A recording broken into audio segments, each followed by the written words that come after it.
to our webinar for local producers. Today we're going to be speaking with the great folks from the Practical Farmers of Iowa and the Waukee School District. Please put your name in the chat, and we'd love to hear where you work and what field you work in, whether you're a producer, a farmer, you work in school food. We'd love for you all to put your name in the chat. And we would like to welcome you to today's webinar. We are the Urban School Food Alliance, and the Urban School Food Alliance was started in 2012, and we're a nonprofit membership association. We're made up of 18 member districts of urban districts, which include up to 50,000 plus students in each district enrolled. And our work centers around identifying and lifting up best practices, preferred procurement strategies, and resources for districts of all sizes, including this project that we're working on to connect school districts with producers of all sizes. And so we work with partners throughout the U.S. to bring schools and producers together with this project. And we're really excited to be working today with the Practical Farmers of Iowa and Waukee School District. And we're grateful for the folks at the School Nutrition Association of Iowa who are joining us on this call, as well as the team from the USDA who is a partner on this project as well. So with that being said, welcome. Thank you for being here. And my name is Dottie Arnold. I am the Cooperative Agreement Administrator for the Urban School Food Alliance. And I will pass the mic over to our folks at the Practical Farmers of Iowa to introduce themselves and their organization. Thanks so much, Dottie. And hello, everyone. My name is Natasha Hegman, and I am the Horticulture and Local Food Manager at Practical Farmers of Iowa. We're so excited to be partnering with the Urban School Food Alliance on this project today. Yes, Practical Farmers of Iowa is a member-based nonprofit organization that's based in Ames, Iowa. It was founded in 1985, and we have nearly 10,000 members right now. PFI's mission is to equip farmers to build resilient farms and communities. Within that mission, I work directly with table food producers across the state of Iowa. And one of the reasons we're so excited to work together on this project is because our members have been expressing interest in developing stable markets for their products and exploring new markets and growing markets for wholesale production of table foods, including fresh fruits and vegetables. And so we're excited to be able to offer this education opportunity today, and then also to have it recorded as a future resource to producers. So Practical Farmers of Iowa envisions an Iowa with healthy soil, healthy food, clean air, clean water, and resilient farms and vibrant communities. And we know that connecting schools to producers is a big part of that puzzle to creating that vision that we want to see. In terms of values, we are a welcoming organization, welcoming everyone, and we put farmers at the front of the work that we do. Farmers are the leaders for the exchange of knowledge and experience. We focus on farmer-to-farmer education. And we have right now we're in field day season, so I will drop a link in the chat to our list of other events that are coming up. We have another event next month that's going to be focused on processing and aggregation of food and producers working directly with schools down at James Knisely's farm, Organic Greens, near Kelowna, Iowa. So I'll drop that information in the chat if you'd like to continue learning, networking with other producers, and also school nutrition staff would be welcome to attend that event as well to learn about the farm. So yeah, we're all about curiosity, creativity, collaboration, and stewardship of our natural land and resources. So if you have any questions for me, please pop them in the chat, or if you want to get connected, let me know. But I want to continue on to our speakers. Thank you, everyone. Thank you so much, Natasha. And I will pass the mic over now to Jeremy to begin introducing the work that he does here at the Urban School Food Alliance, as well as Caitlin. So thank you so much. And thank you, Dottie, and thank you to Practical Farmers of Iowa, also Iowa SNA, who have been helping us promote this. We appreciate your support of that and excited to be presenting today along with Caitlin Sharman, who will give that school perspective. I'm Jeremy West. I'm the Chief of Finance and Operations with the Urban School Food Alliance. And we're going to talk today, first of all, about why farm to school matters. I'm going to really give you kind of the landscape of farm to school. I know some of you might know this and some others, this might be newer information. So any questions along the way, please put that in the chat. Dottie will be monitoring the chat for us, and we'll have time for questions at the end as well. So if we go to that next slide, we'll talk about a little bit about why farm to school matters. And I think we can all agree that it's a win all around. Anyone that's been around our farm to school, understand that kids win. They're getting fresh food that is the freshest it can be. It's from within miles of their community oftentimes, or within their states. It's great for communities. It helps keep local dollars local and helps drive better food options and better health outcomes. And farmers win. They have an additional market that can help with their products as well. So we know farm to school is important. Let's talk a little bit about it. And where is it being used? If you look at this next slide, you'll see that this is from our farm to school census data. This was from the 2023 USDA Farm to School Census on how schools are using local foods in their programs. And you can see there on the left-hand side, primarily it's in the National School Lunch Program, NSLP, and the School Breakfast Program, SBP, but also in other programs such as our Fresh Fruit and Vegetable Program, that's the next one, Child and Adult Care Food Programs, and then the summer programs such as Summer Food Service Program or the Seamless Summer option. So you can see it's playing a major role, and this is how they're commonly using it, is at lunch, but also in many other programs that are offered in the Federal Child Nutrition Program. So why does connecting farms to school matter? Next slide, Lev. Buying local is generally a top value statement that we hear from schools across the country regarding their local procurement efforts. We're releasing a best practices publication soon that we that we partnered on with National Farm to School Network. So we invite you to check that out, and we'll show you some additional resources at the end of this presentation. But you can see here that having local food on the menu is important to buyers, and it helps advance the nutritional quality of school meals. Before we get too much further down the road, I want to bust a few myths on this next slide. First of all, you may have heard the myth, I'm a small farm, so I can only sell to small school districts, or the opposite, I'm a large farm, so I need to find a large school district. Well, let me just tell you, there are many ways to get your products into schools of all sizes. A lot of our smaller schools and larger schools will use third-party distribution. So there may be co-ops or food hubs or other avenues that they're using to get those products to their schools. And just because your farm may seem small compared to the district that's near to you, chances are they're looking to buy produce from multiple farms in order to get the quantity that they need. And they're okay with that as long as you've gone through the procurement process. The second myth is also local is defined by USDA. Well, it's not. In fact, they recently made it clear that each district needs to do this themselves as part of the procurement process.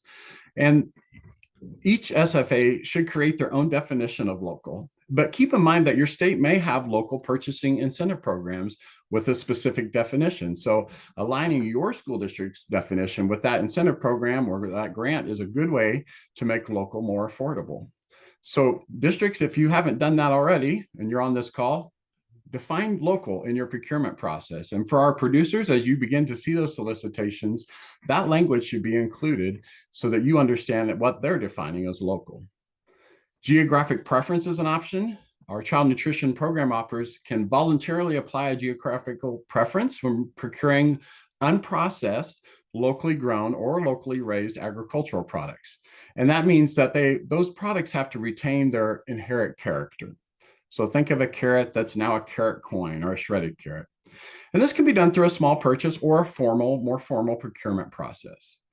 And geographic preference includes two strategies: using local as a specification. So as part of that written description of the product or service, the vendor must meet to be considered responsive to the solicitation. For local, again, unprocessed ag products. and use a defining scoring advantage. So they can give additional credit or points to local unprocessed agricultural products during the evaluation of responses to their solicitation or their bid document for local unprocessed agriculture. Next slide. So what is procurement? And how does it differ from purchasing? Well, procurement really is that process that of the buyer following local, state, federal regulations when making purchases to ensure that they are making good use of taxpayer dollars. It's that larger framework. It's developing the specification for the food. It's those pre-bid meetings, the actual solicitation documents, the award criteria, and how it's released and when it'll be awarded.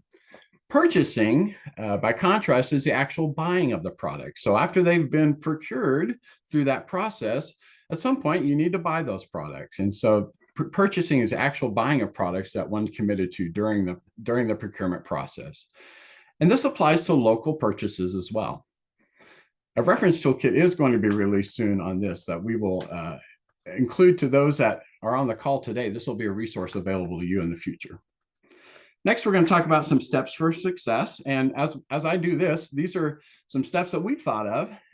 But I know that you may have been involved with Farm to School already. So if you have some steps for success, please include those in the chat. We love to hear from our attendees who are in the trenches doing this work already. And let us know what's worked well for you. So I'm going to share with you some steps. I'm a former food service director myself at 3 different districts in Colorado, and was privileged enough to do a lot of work in Farm to School back when it was kind of new for our state. And so there's certainly some challenges along the way, but there are some great benefits. And just want to give you some tips as producers and growers to just be mindful of that can be helpful. First of all, let's talk about preparation, being prepared to sell to schools.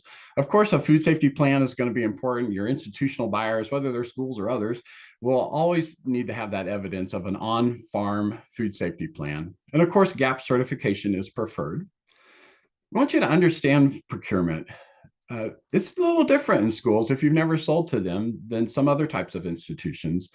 Schools buy sometimes independently, just as a district on their own. Sometimes they're buying in co-ops with groups of other school districts, or maybe they're part of a GPO, a group purchasing organization. They may release many different types of bid documents, from an IFB, which is an invitation for bid, an RFQ, or request for qualifications, or an RFP, request for proposal, or they may do a sealed bid. Also, finding the right fit is important. Find one that kind of fits your farm size or maybe your operational scope. And, 5-acre farms can sell to big districts, but maybe it's challenging to navigate. And you might want to start smaller with a smaller school district. And understand, does the district, what they want to buy and when they want to buy it, does that meet your harvest schedule? Create marketing materials is another step for successful implementation. Schools will want to promote your farm to all of their stakeholders as well. So having some high quality photos and just some paragraphs about the owners or about your operation or some of the demographics of your farm is helpful. You can also partner with districts on this. Sometimes they have marketing folks within the nutrition department or within the district department that can help take the resources that you provide and make them into that final product. Next, I want to talk about building the relationship. It's got to get to the right person. So if you want to sell to schools, you got to find the food people. So unfortunately, there's a lot of different titles. In some districts, it can be a director. Maybe there are others, they're called executive directors or managers of food service, or they could be called manager of child nutrition. So find the right people. Typically, you can find them on a school website. If not, reach out and the school district will help get you to the right person. I want to encourage you to visit the district and invite them to visit your farm and go see their warehouse. Observe a mealtime. Maybe you haven't been in a cafeteria for a while. Go see what school lunch looks like today or breakfast. Maybe they have a commissary kitchen or satellite kitchens. You'll want to see if you can see that and understand their receiving area. Do they, do I have to have a lift gate? How can I understand delivery? What's their delivery schedules? When are they open? So these things are helpful to see. You also want to understand the menu. Does the district have a cycle menu? And if so, how long does that, and by cycle menu, I mean a menu that repeats itself. So is it happening every 4 weeks? Is it a 2-week cycle? So understand that. And how far do they menu and plan for purchasing? You might be surprised. Schools are usually working pretty far ahead on their menu planning and purchasing. How flexible are they with that menu? And are there any special events or programs that you could feature your products? And understand who writes the menus at the district. And I just want to encourage you to start small. This is how we did this in my district. One of mine, we started one year with just one crop of cherry tomatoes. By the time I left that district, we were purchasing local agricultural products to the tune of over $100,000 each year. But it helped to start small so we could all figure the system out.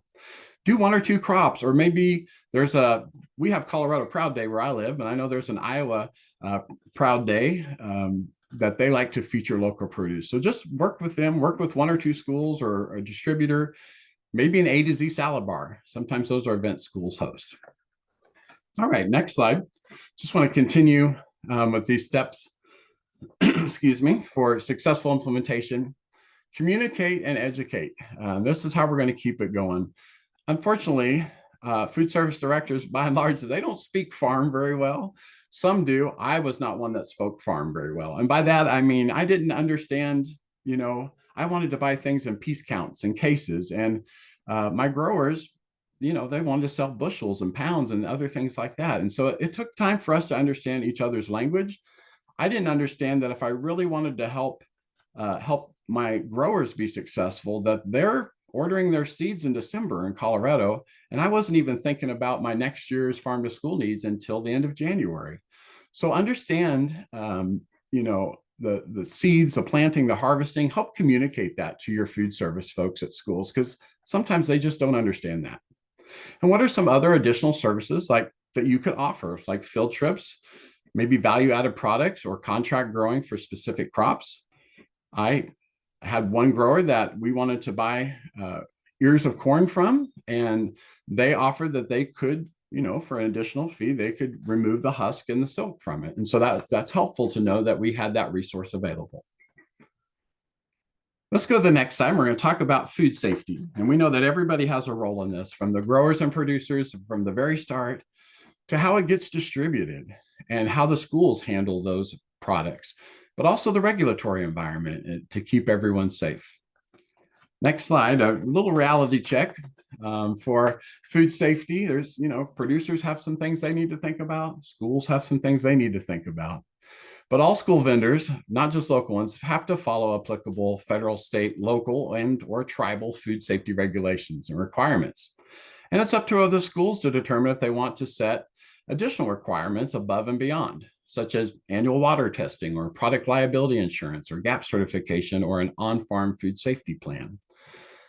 There are entities that can help, such as your local extension staff, sometimes your state agencies and your local health inspectors and other nonprofit organizations.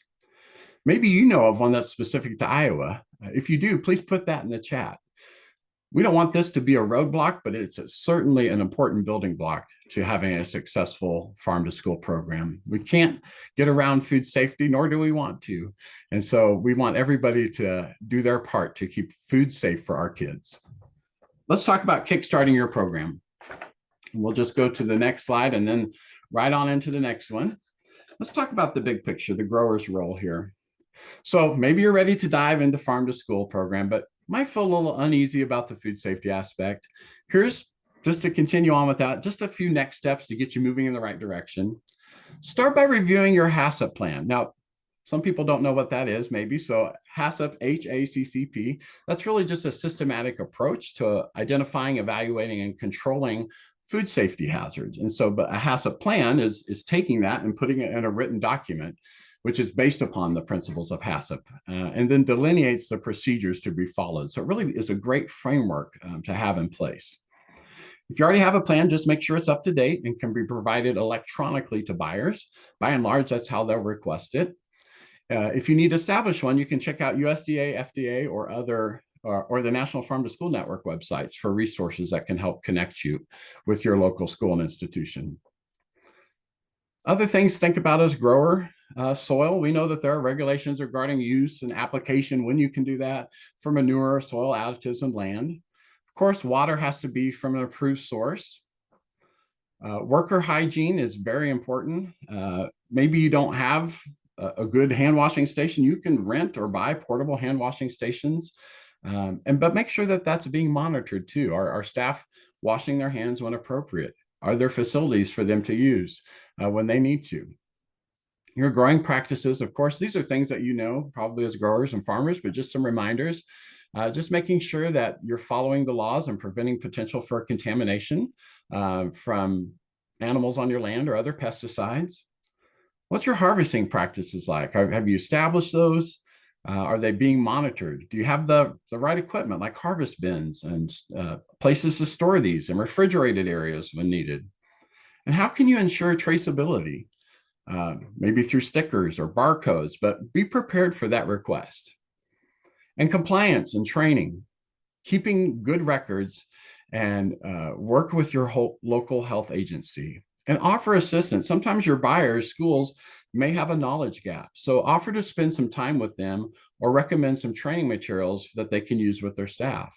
And vice versa, schools also have a lot of training materials around food safety for staff that you may benefit from sharing with your staff. So don't be afraid to ask for those. I just want to, before we turn to our next presenter, just a few other tips about how to connect with buyers. Again, go visit a local school, have that lunch with them, see their space, get to know the people and places. Make sure you arrange that first. Don't just roll into a school. By and large, they need to know that you're coming. So please take time to arrange that. But try and connect with local buyers too. I know when I was a food service director, I would go to my local farmers market for my own personal purchases, but I was always looking and talking to growers that might be have a potential that they would want to sell to my school district. And so those are a great way to connect with them, and through youth ag business organizations and other connections like that. And don't be afraid to talk to them about information about their purchases. Now, when you're in the midst of the bid, they can't discuss a lot of things with you. They shouldn't be talking to you because you're responding to a bid and they want that to be fair and open. But understand what they buy. What's that general price range that you're looking for? We found that schools can be a great market for some of that produce that maybe isn't quite what you want to take to farmers market, but it's still good quality produce. So just understand what schools want and how they want to buy it. Please don't forget to put any questions you have. We will get to those towards the end of the presentation. But for now, I want to turn this over on our next slide to Caitlin Sharman, who's coming to us from Waukee Farm to School. And I'm very excited about her presentation and appreciate her being here today to share this local perspective from Iowa from a school district. Yeah, thank you so much, Jeremy. I'm really excited to be here today, and I thought it was kind of funny that you mentioned going to the farmers market and kind of scoping out producers, because I kind of do the same thing. So I'm always on the lookout for those producers who are interested in selling to us. So you can go ahead and go to the next slide. Yeah, so I am the dietitian for nutrition services with the Waukee Community School District, and I've been here about 8.5 years now. I do a lot of different things in our district. I'm not just focused on farm to school, so I'm planning menus, helping with special diet accommodations for students, of course, farm to school. I also oversee our wellness policy compliance. And then for about the first 6-ish years of my role, I oversaw our picnic and play, or our summer meals program. But now we've had some additions to our department, and I no longer work super directly with that program, but still kind of work with our summer harvest of the month and farm to summer programming. You can go to the next slide. So our farm to school program, I kind of wanted to share a little bit of background about it, just so you can kind of know where we started and where we're coming from when we thought about starting our farm to school work. So we wrote a grant in collaboration with our county public health department. It was a USDA farm to school grant. We did receive that grant in July of 2018. It was a 2-year grant with a COVID extension when the pandemic hit. So the outcome with that grant was really to create a comprehensive plan for our farm to school program and what we wanted it to look like in Waukee schools. Then in July of 2021, we received a USDA Farm to School implementation grant, which really helped us to kind of dive deeper into some of the things that we started with our planning grant. So curriculum integration, doing some exploration of what a greenhouse could look like in our district, cultural relevancy of our farm to school work, increasing our local procurement, continuing to learn best practices, which I think we just continue to do that even to this day, because there's always new things to learn. And then a continuation of some of those activities that were established in the planning grant. So you can go to the next slide. So during our implementation grant, or I guess I should say during our planning grant, we did come up with a vision and mission for our farm to school program. As we moved into our implementation grant, we found that there wasn't really a specific vision of what we wanted farm to school to look like. Like we're working towards this one specific end goal, but really more an underlying purpose to our farm to school work. So we instead kind of modified and developed a purpose statement for our program, which is kind of our overarching purpose of why we do this work. So I won't read it to you, but just wanted you to have that context for our program. We can go to the next slide.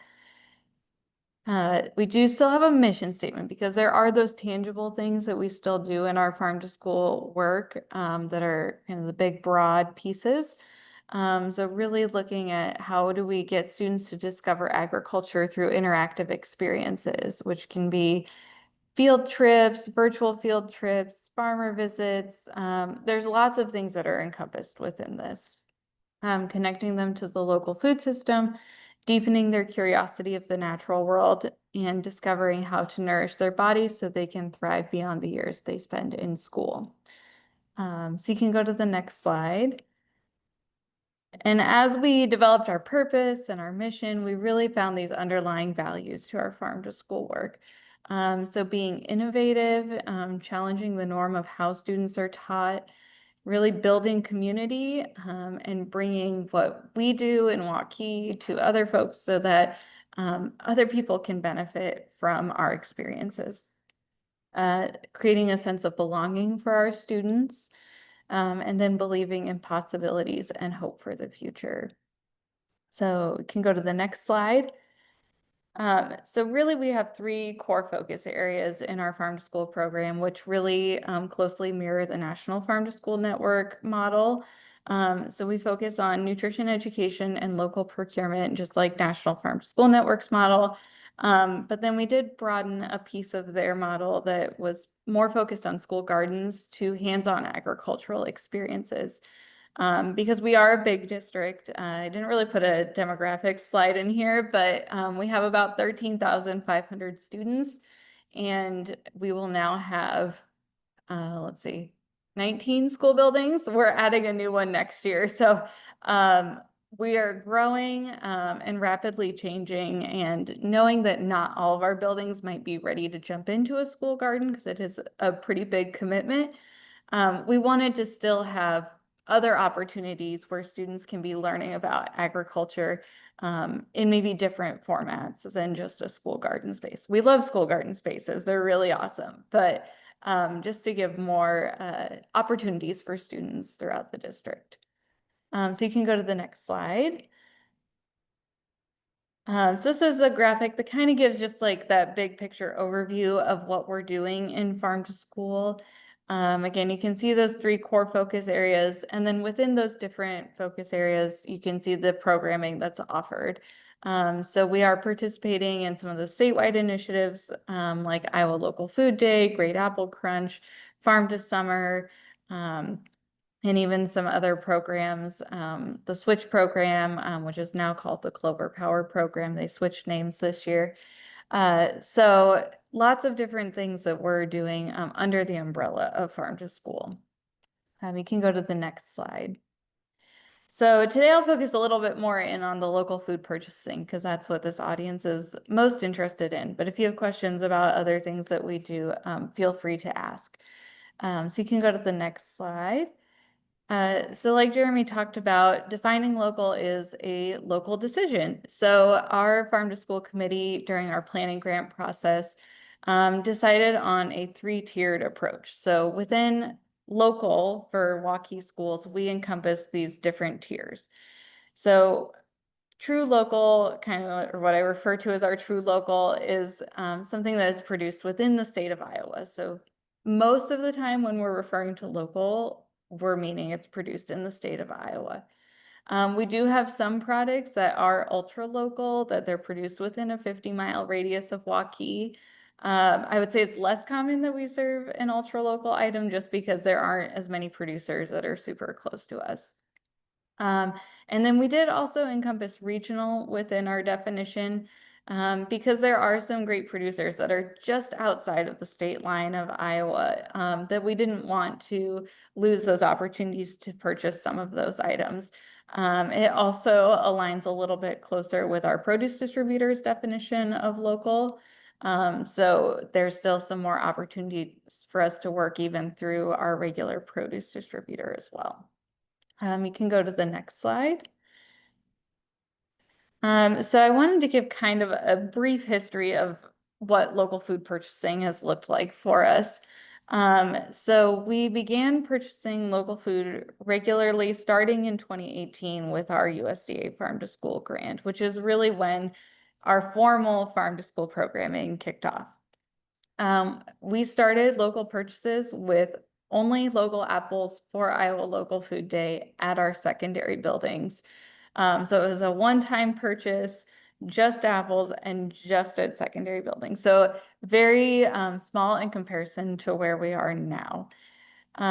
We then, after doing that, developed our Harvest of the Month program, and we began purchasing local foods on a monthly basis, which we continue to this day.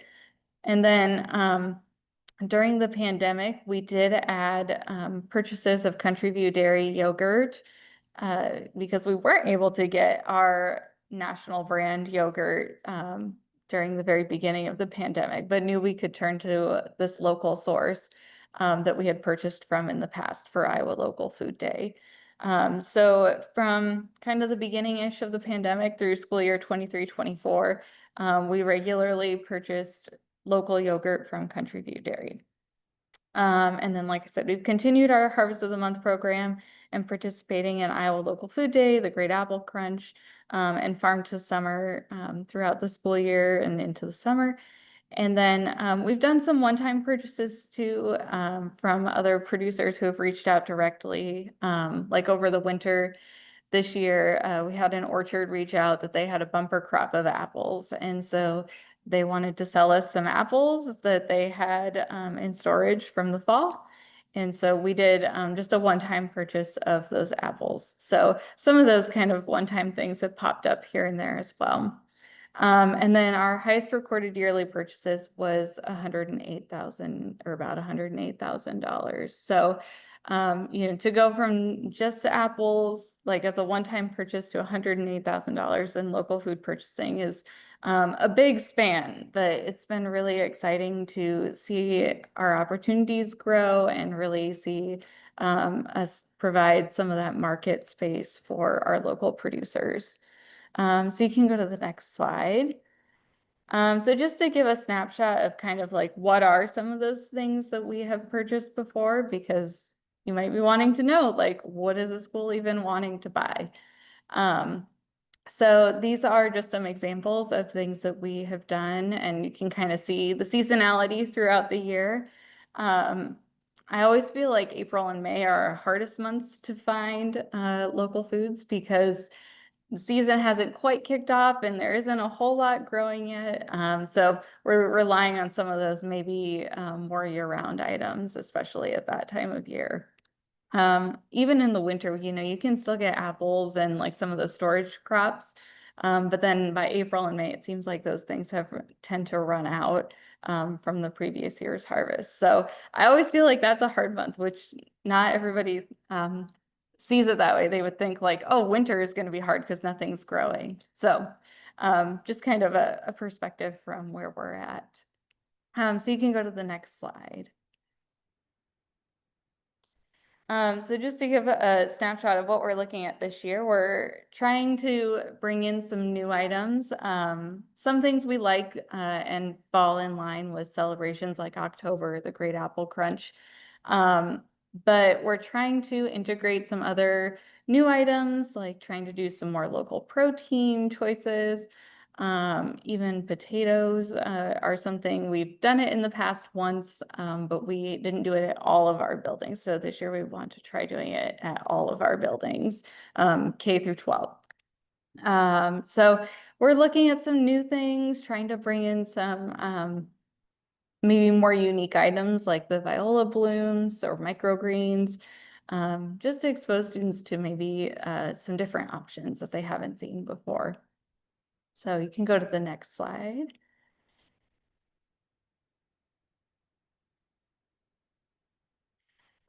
So with serving local foods, signage is really important. And Jeremy, I'm really glad you pointed out marketing because this is stuff that I create for our staff. So part of my role is helping to market the local foods that we're bringing in, because if we just put, lettuce out on the bar and we don't have signage with it, the students don't necessarily know that there's something special about that lettuce. So signage is really important for students to recognize that there is something different about this lettuce. There is a story behind this food. So we do lots of different types of signage. So we have some big cafeteria signs that are in our cafeteria spaces that have kind of that blank square for us to change out monthly. But then we also have other signage that goes more so on our sneeze guards or on bulletin boards that shows students like how far did the food travel, give that little blurb about the farm so we can share where that food is coming from. So then we had some requests from our elementary supervisors to do some things that had more graphics because there's a lot of students that can't read at the elementary level. So that's how we ended up with the "How did that get on my plate" signage, because we wanted to show sort of that process of how that food is being produced. So this example is cheese curds. There's a little bit more of a process to producing cheese curds. Some of the things that it's like, it grows on a plant out of the ground and it's not super exciting. Like there's not a lot of information that can be shared with that. I don't necessarily do that signage for that, but things like yogurt or cheese and things that have a little bit more of a process, I like to make that signage because I think it really helps illustrate for the students. There is quite a process in producing those items. And then the one down in the lower right-hand corner was part of our cultural relevancy efforts in trying to show how different foods are eaten across different cultures. So signage is really, really important for our local foods. We can go to the next slide. So here's a couple pictures from Iowa Local Food Day. Some of these are from a couple years ago, but we really try to play up Local Food Day. We have shirts for our staff that have our Farm to School logo on it, which that logo was designed by high school level students in our district, which is really exciting that we can have some student-led efforts. So we've tried different things, menued some special things, like the roasted Cajun sweet potatoes or something we recipe tested or taste tested one year, and then we actually served it on the menu the following year for Iowa Local Food Day. So we do a lot to play up Iowa Local Food Day because it is a really special celebration, and we try to bring in a lot of local foods versus just one local item like we do for Harvest of the Month. You can go to the next slide. And then these are a few pictures from our Great Apple Crunch. So we have lots of fun with this. We have recess and lunch associates that will lead the crunch in our cafeterias. So they'll actually do like a countdown and the kids will all bite into their apple at the same time. And then in the lower right-hand corner, you can see one of our kitchen supervisors really went above and beyond and had students helping serve the apples and putting on aprons and hats, and they really got to be like a part of the meal service. So we have a lot of fun with these celebrations, and it's great to just be a part of the bigger celebration that's happening across the state and with the Great Apple Crunch across the region. You can go to the next slide. And then these are some pictures of produce from our school garden. So I just wanted to share this too, that we do get some opportunities to use some of that produce that comes out of our school garden spaces by packaging it up during the summer months, and then we share it out through our summer meals sites. So all of our school gardens have an SOP that we've written about how to safely harvest produce and where to take it. And we do a couple of slides that then our school leads can share out with volunteers to have harvesting happen appropriately and be delivered at times like when our staff are in kitchens. So that's another kind of fun piece of procurement that's not really like procurement per se, but just a way to bring that local food to our students. So you can go to the next slide. I think this might be my last one. Yes. So thank you, and I'll be happy to answer questions at the end. Thank you so much, Caitlin. This has just been such a fabulous presentation. So great to see the work that you do with your school district, and seeing all the photos is definitely a highlight. Lev, can you go to the next slide, please?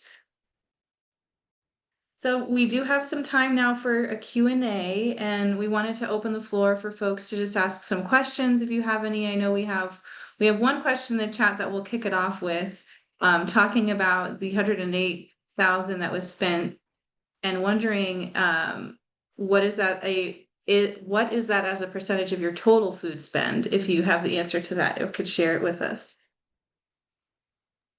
Yes, I want to say it's like 2% of our total budget. I think we're like around 5 million in spending, like total food spending. So it is still a very small percentage of our like total food spend. But like this year or this past school year was a little bit less. So 108,000 was not last year. I think the year prior, if I'm remembering right. I can't remember which one it was. But we've switched now. We are not regularly purchasing Country View, which was a decision that was made beyond me. So I'm very sad about it. But we are still purchasing, obviously, for Harvest of the Month and some of our other events that we do throughout the school year. So I know some people who might be like school nutrition folks are probably like, how, what's the procurement process look like? And right now, like we've divided up our purchases enough between vendors to where we don't have to do more formal procurement, like 3 bids and a buy or an RFP. But we are kind of on that bubble of having to start doing some more formal procurement methods, closer maybe to 3 bids and a buy. So with a couple of our vendors. So we're now like starting to get more into that process of like, how do we write specs? What do we want to write specs for? And like kind of going down that road just to make sure that we're prepared for when we do, when purchasing does increase, that we're ready to go. So, yeah. So thank you so much. We have another question. This one's for both Caitlin and Stephanie. A question about how would a small producer start to contact a school district to get involved in the procurement process? And just wondering what your processes are for that. Yeah, I would say for us, just reaching out to the nutrition department. So, like Jeremy said, whether it's the director of child nutrition or the child nutrition manager, finding that person who's running the school food service department is really key. And I think when you're looking at like, when do I contact a school district, really in the fall, for the next school year is great. Like that would be like the most ideal world. It's like in the fall, if we can kind of know that you're interested. And then bid season is kind of over the winter time. So it does kind of align with the planning times for producers. Like we're thinking about next year, as early as January. So it's definitely like we are very far in advance just because there is a lot of logistics to plan. So yeah. So we're a lot smaller district than Caitlin. We're 1440 in our district. And so when we're purchasing local purchases, we're micro purchases, And so how do you contact us? Yeah, I would tell you to go to the school websites and find the directors or, and then there are some districts that they're also cooking. So, I look at what Caitlin has in her district. I was like, I'm taking notes, Caitlin, and I'm a big fan. But like, yeah, how do we do it as a small district and get those items into our schools? Because we definitely want them. Fairfield is a Choose Iowa grant recipient, so we have $4,000 of, and then we match that with $4,000 from our district to be able to purchase. And so we're going to be looking for, people to work with that we can purchase local foods from. So yeah, I would tell you to get, go on the school websites and try to locate those people and even give them a call. Yeah, I will also put in a plug for food hubs here because we cannot purchase at the level we are without our food hub, which is why we're kind of on that bubble because we utilize our food hub a lot. And so we're really kind of starting to bump up against our micro purchase threshold with them. And so that's where we're going to have to start looking a little bit more at 3 bids and a buy. And I kind of see the next question is about micro purchases. So micro purchases are under $10,000 for us. Some school districts have an even lower threshold than $10,000. So anything per vendor is the other key. So anything above that $10,000 for that specific vendor, which a food hub is considered the vendor because that's who we pay, would have to then go either you have to get 3 prices, and then with that method, you do have to choose the lowest price, which is sometimes challenging with local purchases, or you have to go even further into more for formal procurement as you spend more. So, yes. And we have the federal threshold as well, so we're at that $10,000 for micro purchases. Great, thank you so much. Would you be able to talk a little bit more about like what the bidding process looks like for producers that may not have any experience with this before? Yeah, Stephanie, I don't know if you want to take that one. You might have a little bit more experience with that, the bid part of it. Really not, because really, as far as the micro purchases go, if we find a person that we can purchase from and it's under that threshold, really we can, as long as we're spreading the wealth, as we're looking for people in our area who do that and spread the wealth. We don't really have to look at that bid. And Katie, please, I took your procurement class. I'm still overwhelmed by that. And so, we've been able to just share the wealth. So like if I have to get something I found a local apple orchard in Fairfield that I didn't even know was invited there by a friend of mine. And so ended up going there and they're like, we have apples. And I was like, yes, you sure do. And so we were able to just come and have good pricing and purchase those. So yeah, and we don't, so I'm not from my town. I've been here for 9 years, but I don't know the people. And so, yeah, if somebody came knocking on my door and said, I have this and I would like to sell it to you, I would be thrilled. I will tell you that I had somebody at one time, we had worked with them, worked on pricing about apples, and then something happened with the apples, and they didn't tell me that they weren't going to deliver them. And so I was planning on Iowa Crunch Day and didn't have any apples They didn't communicate. So the communication between the farmers and the food service staff is just so important because like they said, we're planning so far ahead. I'm already doing my 6-week cycle. I'll have that ready to go, before summer's out and the kids are coming. They're coming and they want to eat and we want to have the food for them to eat. And so please just communicate with us on, if there's a problem with the harvest, we need to know so that we can have a plan B, C, D, all those. I could just chime in real quick. So when I was a school food service director in Greeley, Colorado, we were kind of the larger district with a lot of smaller districts around us, and all had a desire to see more local products. And so we released an RFP, a request for proposal, I think we released it in January, as I recall, for the timeline. And each of the districts that wanted to purchase were identified and the quantities that they wanted to purchase and when they wanted to receive it roughly, because we understand, can't control harvest all the time, right? But kind of the general weeks that we wanted that.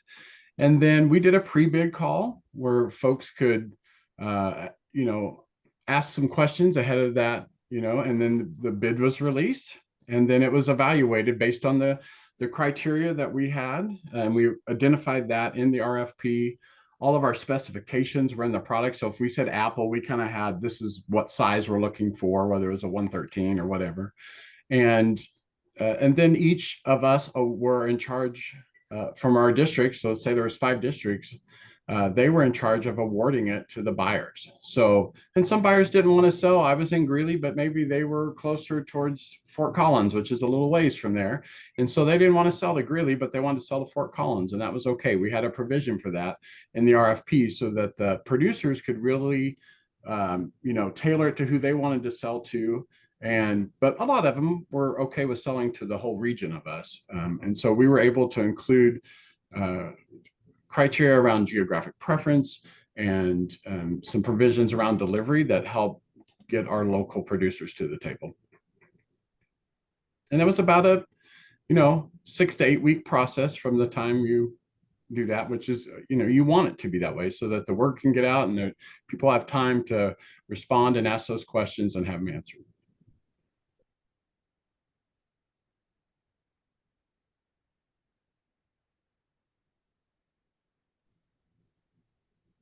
All right, thank you so much. I feel like there may be more questions, and if there are, please put them in the chat and send them to me. You all have my email, and we can help you address your questions.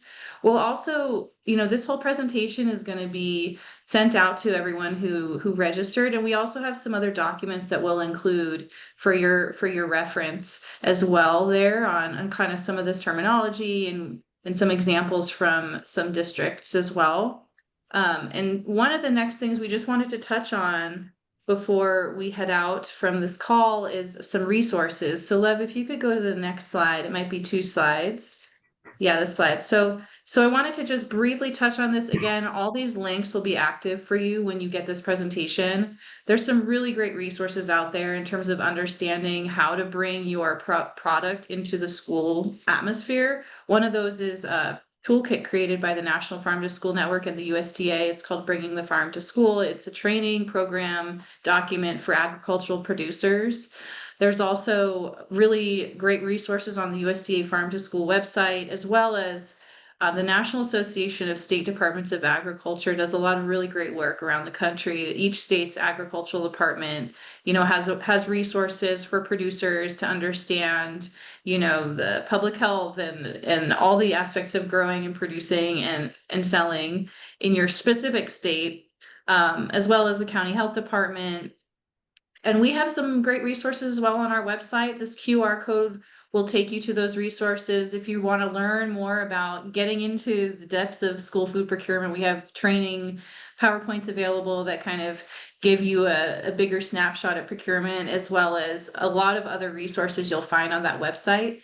I also wanted to give a few moments to our folks at the Practical Farmers of Iowa to share some state resources. So Lev, if you could go to the next slide, and I'll turn it over to Natasha. So real quick, I just wanted to highlight, Jeremy had mentioned early on in the presentation, the importance of on-farm food safety and kind of aligning it with the needs of the schools that you're working with. PFI has a cost share program that supports producers with $2,000 to make those improvements in on-farm food safety with the specific intention of preparedness for wholesale markets like schools. So if you're interested in that program, we'll be accepting applications this fall, probably opening in November. So you can follow that link. That's PFI's Produce Safety Cost Share. Iowa Valley RC&D out of near Iowa City, Amana, sorry. They also have a similar program to support farmers with their food safety plans, HACCP plans. This is a 5-month coaching program to help farmers understand and implement food safety best practices. This is another great resource for any Iowa producers who want to make sure they're ready to sell to these wholesale markets. So that's Iowa Valley's Clean Start program, and you can find a link to that there as well. They have lots of resources, like a low-cost wash pack shed design that would be GAP certifiable is just one example of the sorts of resources that Iowa Valley has with that Clean Start program.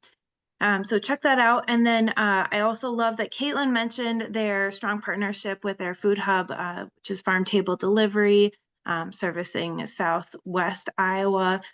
There is a network of food hubs all across the state of Iowa. So no matter where you're located, you can tap into the services that a food hub provides for aggregating your produce, connecting you with wholesale customers like schools.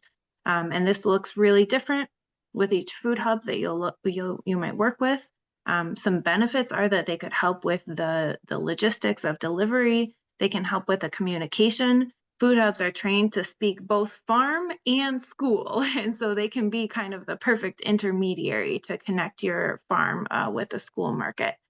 So I posted on there at the ISU Extension website, there's the food hub directory, so you can see find a food hub near you and connect with them. And then I neglected to add, I'm glad that Bob mentioned that the FED team at Iowa State Extension has great resources for farm to school for producers as well. So check that out. And then finally, I'm just going to drop a link to a form in the chat. Please fill that out if you want to just have some one-on-one time if you want to learn about more resources that practical farmers might have to support your farm to school sales. Thank you so much, Natasha, and we'll include that link too in the follow-up email we send out with this PowerPoint.